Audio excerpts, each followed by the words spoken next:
Underworld don Arun Gawli के jail से बाहर आते ही उनकी कहानी भी लौट आई है। जिस डांगरी चौल को कभी उसने अपने जुर्म के साम्राज्य का किला बनाया था, उसी किले में वो 17 वर्षों बाद दोबारा लौटा और उसका स्वागत किसी रॉबिन हुड टाइप हीरो की तरह हुआ है।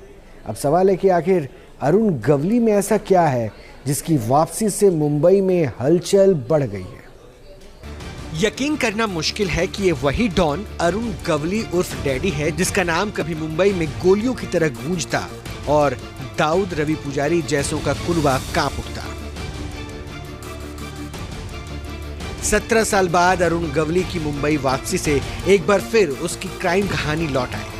भले ही अब वो हनक और दबंगों की फौज ना हो, मगर दांगड़ी में उसके समर्थकों ने स्वागत सत्कार में कोई कोर कसर नहीं छोड़ी। चेहरे पर 17 साल के गुजरे हुए वक्त की परछाई साफ दिख रही है। साथ ही साथ वो कहानी भी उभर रही है जिसने सेंट्रल मुंबई के डांगड़ी चौल के डॉन अरुण गवली को डॉन बनाया, फिर राजनीति के गलियारों तक पहुंचाया और उसे नाम मिला।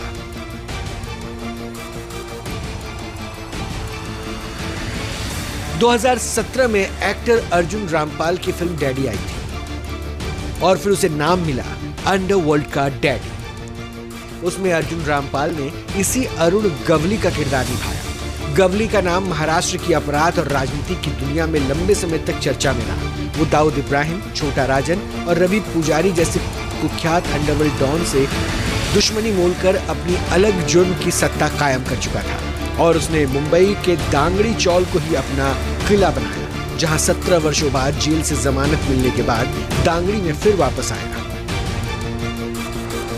अंडरवर्ल्ड डॉन अरुण गवली की आखिरकार 18 साल के बाद जमानत हो गई है। नागपुर के सेंट्रल जेल से अरुण गवली की रिहाई हुई है।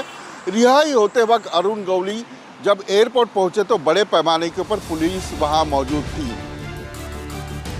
एक साधारण मराठी परिवार से निकलकर अंडरवर्ल्ड डॉन बनने की कहानी किसी फिल्म की कहानी से कम नहीं है, जिसमें दांगड़ी चौल की अहम भूमिका है, जहां से उसने अपनी आपराधिक यात्रा शुरू की थी। 80 के दशक में गवली ने मुंबई की स्थानीय बंदर बस्ती और अंडरवर्ल्ड में मजबूत पकड़ बनाई और नाम मुख्य रूप से शातिर अपराधों, हत्या, रंगदारी और जमीन विवादों से जुड़ता गया। 80 के दशक में गवली रामा नाइक गैंग से जुड़ा। इस गैंग के जरिए वो दाऊद और छोटा राजन तक पहुंचा।